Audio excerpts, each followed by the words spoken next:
내가 오늘 너에게 명하는 모든 명령을 너희는 조심스럽게 지켜야만 하느니라. 그리하면 너희가 살고 번성하며 야훼께서 너희의 조상들에게 맹세하신 그 땅으로 들어가 그것을 소유하리라. 너는 기억해야만 하느니라. 야훼 너희 하나님께서 이 40년 동안 광야에서 너를 인도하신 모든 길을, 왜냐하면 그분께서 너를 낮추시고 너를 시험하시어 너의 마음이 어떠한지, 즉 네가 그분의 명령들을 지키는지 지키지 아니하는지 알려 하셨기 때문이니라. 그리하여 그분께서는 너를 낮추셨고 너를 줄이게 하셨으며 또 너도 몰랐고 너희 조상들도 몰랐던 만나로 너를 먹이셨나니, 그리하여 사람이 오직 빵으로만 살아야 하는 것이 아니요 사람이 야훼 입으로부터 나오는 모든 말씀으로 살아야만 하는 것을 너로 하여금 알게 하려 하심이니라. 이 40년 동안에 네가 입은 옷이 낡아 헤어지지 아니하였고 내 발이 부르트지 아니하였느니라. 너는 내 마음에 마땅히 알아야만 하느니라. 사람이 자기 아들을 징계하는 것과 같이 야훼 너희 하나님께서도 너를 징계하시는 줄을. 그러므로 너는 야훼 너희 하나님의 명령들을 지켜야만 하며 그분의 길들로 걸어가야만, 즉 살아가야만 하고 그분을 두려워해야만 할지니라. 아멘.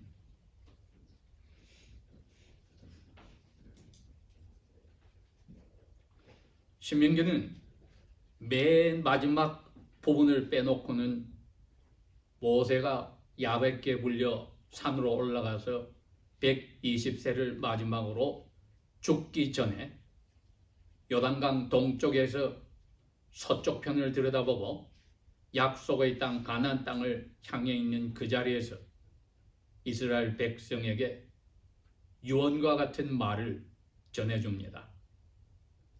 즉 창세기부터 민수기까지 40년 동안의 여정에 관해서 자기가 책을 저술해 나가면서 마지막 부분에 지난 40년 동안에 자기가 야훼 명령으로 이끌었던 이스라엘 민족, 자기와 함께 떠났던 자기의 누나도, 자기의 형님도, 그리고 자기와 동년배나 어렸던 모든 사람들이 58살 이후로는 갈렙과 여호수아를 빼곤 다 죽어버리고 그 후대 세대들, 갓 태어난 가나안으로부터 58세까지 젊은 사람들 앞에 유언처럼 지난 40년을 이야기해 줍니다. 그 중에는 40년을 이집트에서 나왔던 적어도 40에서 58살까지의 사람들이 있고, 아니면 나머지는 광야에서 태어난 40살 미만의 사람들이 있습니다. 그렇지만 그들을 다 묶어서 광야 생활을 경험한 것처럼 이야기하며 이미 야훼께 저주를 받아 광야에서 죽은 모든 사람까지 포함해서 하나의 이스라엘 민족을 이야기하고 있습니다. 그 말은 구약시대의 교회에 대해서 이야기하고 있습니다. 그 말은 신약시대의 영적 이스라엘 민족과 같은 우리 교회에도 이야기를 하고 계신 것과 똑같습니다. 제가 제목을 이 광야 생활 40년의 생활에서 자기의 교회에게, 이스라엘 백성에게 야훼는 무엇을 가르치셨는가?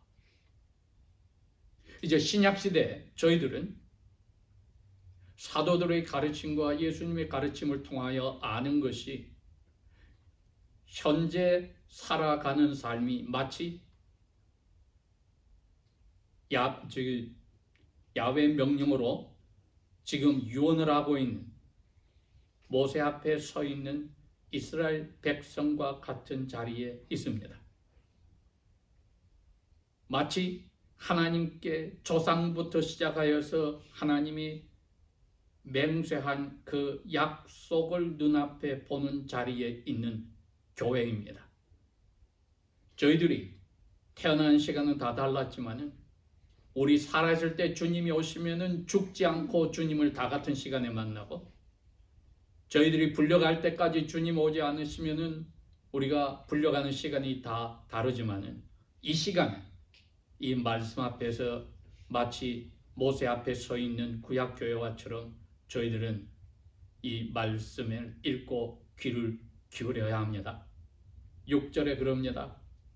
너는, 단수 명칭으로 그 교회 전체를 이야기합니다. 야훼 너의 하나님의 명령들을 지켜야만 한다.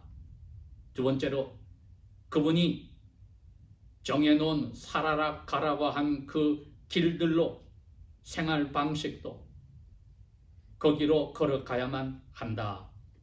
마지막으로, 너희들의 마음은 야훼를 두려워해야만 한다. 이게 광야 생활에서 자기 조상들이 야훼의 저주로 죽어가는 것을 눈앞에 보았던 그 후손들에게 하신 말씀입니다.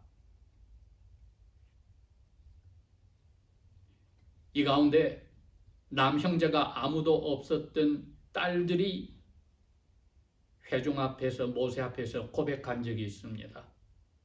당신들도 알다시피 저희들도 약속의 땅에 들어가면은 우리 아버지 집에 허락할 땅을 소유로 받아야 되는데, 저희들은 남자 형제가 없어서 아버지 자기 죄 때문에 광야에서 돌아가셨기 때문에 우리에게는 하나님께서 주실 가문의 땅이 없습니다.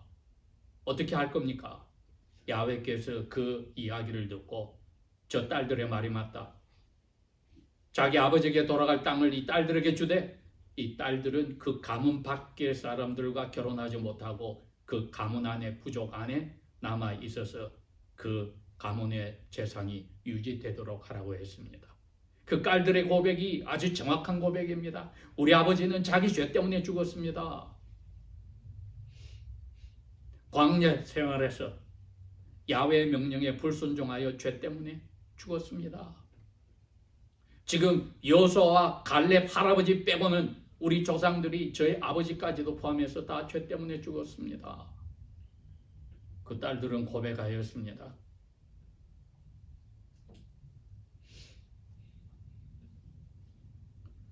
이러한 조상들의, 자기 부모들의 할아버지 할머니가 돌아가신 것을 눈으로 보았고, 특별히 그들 중에는 직접적으로 야훼와 야훼 택하신 선지자를 반항함으로 야훼의 저주로서 즉석에서 저주받아 죽은 모습도 보았던 이 40살에서 58살의 세대와 그러한 사실도 기억 못하는 젊은 세대가 있는데, 이들에게 이 광야 생활은 무엇이냐? 야훼께서 너희들을 힘들게 함으로써 훈련시킨 기간이었습니다. 그건 그 후로 3400년이 지난 오늘날 우리에게까지, 주님 오실 때까지 영적 이스라엘에게 똑같이 적용됩니다. 이 세상에 살아있는 동안은 우리는 가나안이라고 하는 육체적인 그 땅이 아니라 영원한 하나님의 안식, 히브리 4장 8절과 9절과 11절에 말한 영원한 하나님의 백성이 들어갈 안식의 나라를 가질 때까지는 영적으로 광야 생활을 저희들이 살고 있기 때문에, 모세가 육체적인 광야 생활한 그 고생한 세대에게 한 말씀을 우리도 그대로 적용해야 합니다. 우리에게 평안한 생활을 보장하지 않았다는 겁니다. 40년의 생활에. 그걸 이 사람들은 체험했습니다. 자기 눈앞에 부모님이, 할아버지 할머니가 자기들의 죄 때문에 야훼께서 약속의 땅에 데려가지고 죽이는 것을 보았습니다. 그럼 자기들은 깨끗했습니까? 아닙니다. 단지 자기들을 핑계대서 야훼께 반역하였던 그 조상들을 죽이면서 그 핑계거리인 내 아들 딸들이 죽으니까 우리 야훼께 반역하자 했을 때 반역한 너희들을 죽이고 너희들이 걱정한 아들 딸은 내가 데리고 가겠다. 그래서 살려준 겁니다. 야훼 영광 자체를, 명예 자체를 위해서 살려준 것입니다. 오늘날 우리가 안전하게 이 자리까지 온 것은 우리의 순종에 대한 대가로서 살려주신 게 아닙니다. 야훼께서 예수님을 죽여서 명예를 걸고 아들 딸로 받았기 때문에 야훼 자신의 명예를 위해서 우리를 살려준 겁니다. 그 마음가짐을 저희들이 가지면은 우리의 삶이 이들의 광야 생활 같이 2절을 보겠습니다. 40년 동안 광야에서 너를 인도하신 모든 길을 기억해봐라. 그 길이 편한 길이었더냐? 아니다. 너를 낮추고 시험하고 너 마음이 어떠한지 보려고 어떻게 했느냐? 아침마다 일주일에 6번은 아침마다 나가서 이슬과 함께 떨어지는 하늘에서 내려오는 야훼께서 주시는 만나를 너희들이 받아서 갈아서 반죽하고 먹고 살아야 했다. 너희들을 따라오던 그 반석을, 그 큰 바위를 통해서 그걸 짜게지게 해서 너희들이 200만 명이 가축까지 먹을 수 있는 물을 제공하였다. 그 야훼를 떠나면은 이 사람들은 아무것도 할 수가 없다는 것입니다.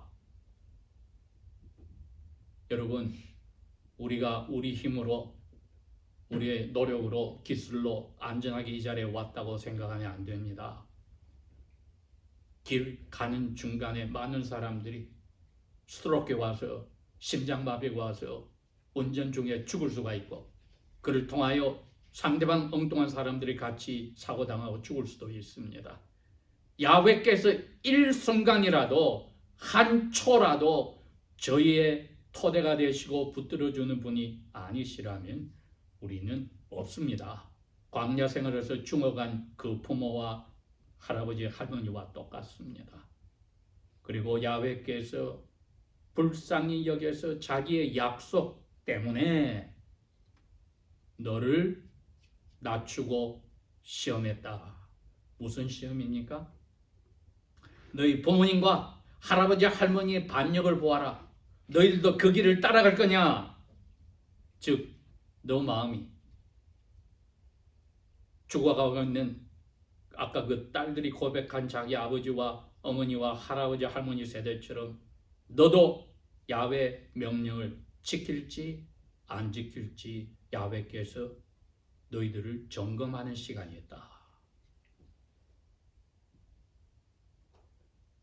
저희들에게 날마다 또 시시때때로 우리의 계획하고 원하고 하던 바들이 이루어지지 않을 때 생각해야 합니다. 이건 아예 내가 무엇이 있어서 나를 사랑하신 게 아니라 예수님 안에서 무조건 사랑하기로 하신 야훼께서 내가 야훼의 말씀에 이런 어려운 일들 속에서 순종할지 안 할지를 보시려고 허락하신 것이다.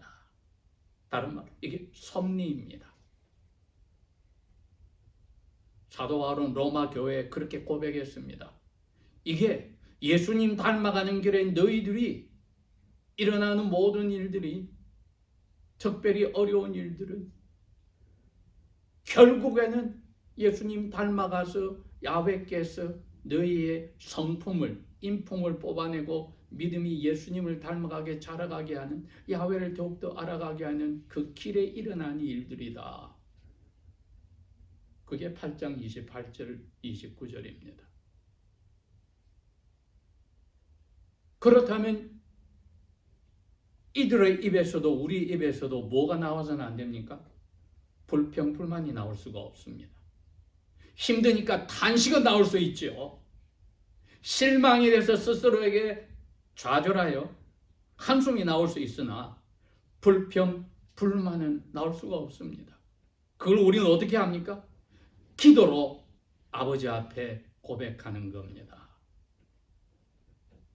첫 번째 가르치신 것은 야훼께서 우리에게 어려운 광야길을 허락하셨다는 것이었고, 야훼께서 허락하셨다는 것이었고, 우리와 비교해서 하나님의 백성이 아닌 모든 사람들은, 심지어 우리 가족들 가운데도 믿지 않는 가족들은 자기의 원하고 즐거운 길로 가는데 우리만을 어려운 자리에 넣었다는 것은, 우리가 뒤집어 이야기하면 야훼의 사랑을 받는 아들, 딸을 입양된 것이 확실한 거죠.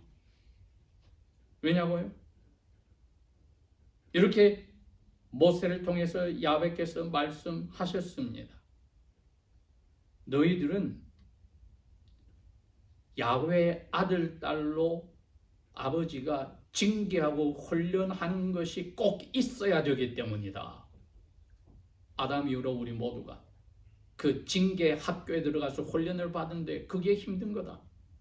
거기에 불평불만은 들어갈 자리 없어. 한숨은 나올 수 있어도 그것을 곧바로 기도로 바꾸는 훈련이 필요하니, 그 기도의 학교와 우리의 죽을 때까지 혹은 주님 오실 때까지 사는 이 세상 삶의 광야 생활에서 야훼께서 그 학교에 넣었단 말은 어려운 일이 우리 원하는 대로 되지 않는 게 활짝 열려 있다는 것입니다. 두 번째는 그 어려운 일이 우리를 낮추었고, 결국에는 우리 스스로에게 우리가 질문하게 합니다. 나는 야훼의 뜻을 아는가? 즉 명령을 아는가입니다. 안다면 그 명령을 순종하려 하는가?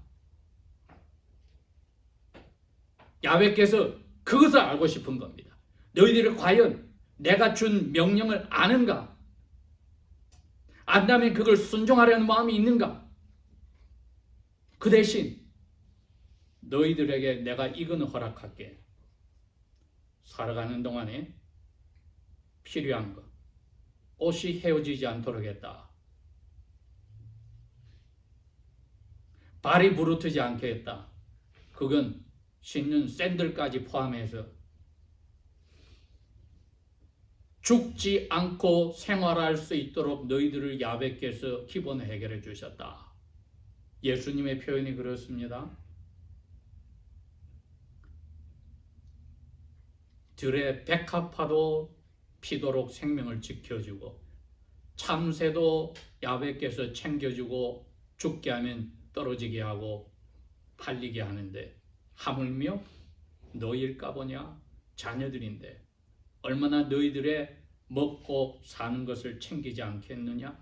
그러나 너희들은 하나님 나라의 의로움에 대해서 고민하고 걱정하고 거기에 신경 써라. 그게 바로 야훼의 명령을 알고 있어? 아니면 다른 거하고 섞어서 너 경험이나 지식으로 흩어버린 거 아닐까? 오늘 치면은 야훼께서 A, B라고 했는데 아니야, A 다시 B 다시야. 왜? 내 사정에 비추니까 내 마음에 안 들어요. 슬쩍 바꿔요. 명령을 아는가? 6절에 있는 그 말씀이 똑같은 것입니다. 명령을 안다면 순종하고 지키는가? 그건 모든 것을 쉽게 하고 넉넉하게 우리 원하는 대로 하게 해서 하신 게 아니라 어려운 자리에 야훼께서 먹고 살고 생활하게는 해주시지만은, 왜? 그게 날마다 기적이거든요. 저희들이 오늘 새벽이나 아침에 일어났습니다. 기적입니다. 밤새 불러가실 수 있는데 기적으로 살려주셨습니다.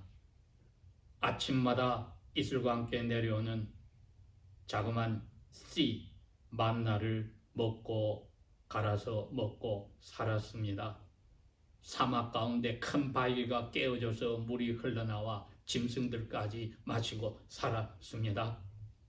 그러니 생활하게는 해주시는데, 야훼께서 제일 중요하게 생각하는 나의 명령, 이건 아버지와 아들 사이의 관계를 사탄과 그 수하들 앞에서 보여줄 수 있는 유일한 것입니다.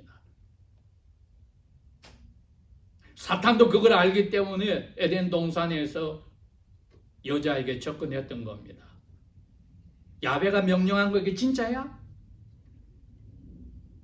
야훼가 너 지금 속이려고 적당하게 이야기해 준 거 너 그대로 믿을 생각이야? 아니야. 너가 그 명령대로 안 하면 거꾸로 너가 하나님이 돼. 이게 명령을 아는가 모르는가를 오늘 우리에게 물어보신 것과 똑같다 이겁니다. 우리의 원하는 것과 욕심에 어긋난 말씀을 슬쩍 피해가고 우리에게 적합한 행하는, 소위 말해서 픽앤추즈가 되어버리는 그러한 죄를 저희들은 지어서는 안 된다는 것입니다. 나의 삶이 이제 이러니까 지긋지긋하니까 난 바꿔보고 싶어. 거기에 예수님 닮아가는 게 어디서 나옵니까? 내 기운에 내 상태에 달린 것이지. 그러니 하늘 가는 길하고 예수님 닮아가는 거 아무 상관이 없는 겁니다, 여러분. 예를 들자면 내 기도는 A라고 하는데 왜 이렇게 P가 생겨? 불평, 불만이 기도로 바꿔서 회개하고 찬송으로 바뀌기 전에는 야훼 명령을 아는 것도 아니요 순종하는 마음도 아닙니다.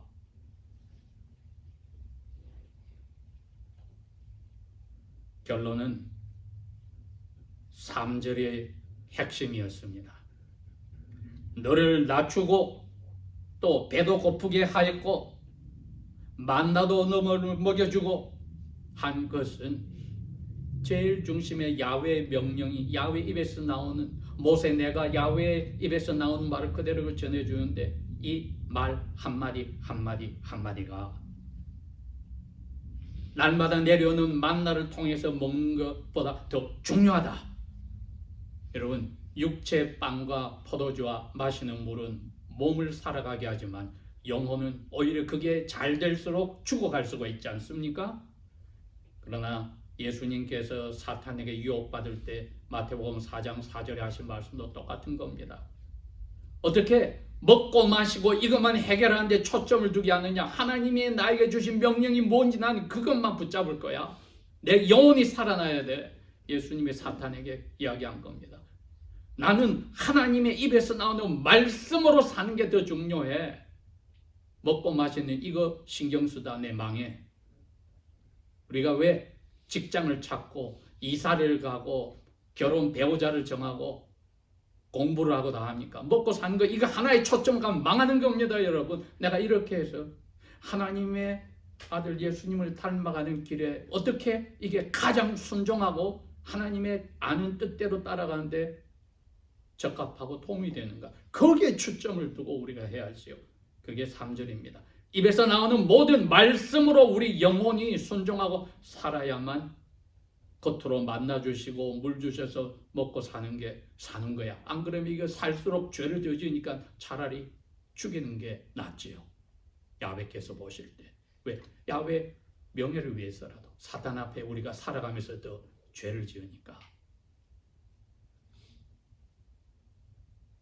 그렇게 고린도전서 10장에 사도 바울은 성령의 감동으로 고린도 그 자부심이 강하고 자랑하고 뻔뻔한 교우들에게 6절에 그랬습니다.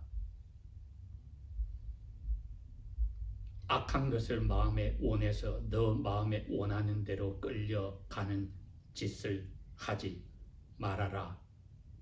광야에서 조상들이 그렇게 해서 다 넘어져 죽었느니라.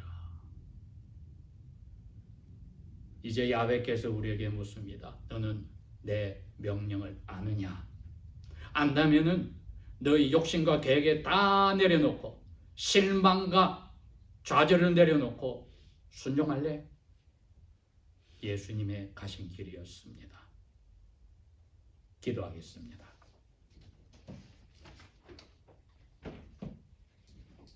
아버지 하나님, 아버지께서 보낸 예수 그리스도의 성령만이 우리의 영혼을 날마다 새롭게 하여 아버지의 마음에 기쁜 아버지의 뜻을 알아가고 아는 만큼 더욱더 순종하려 할 수 있습니다. 저희 스스로에게 맡기지 마시고 죄 가운데 그대로 두지 마시고 이 광야 생활에서 날마다 생명의 말씀으로 저희 영혼을 살리시고 영육을 붙들어 주소서. 예수님 이름으로 감사 기도합니다. 아멘.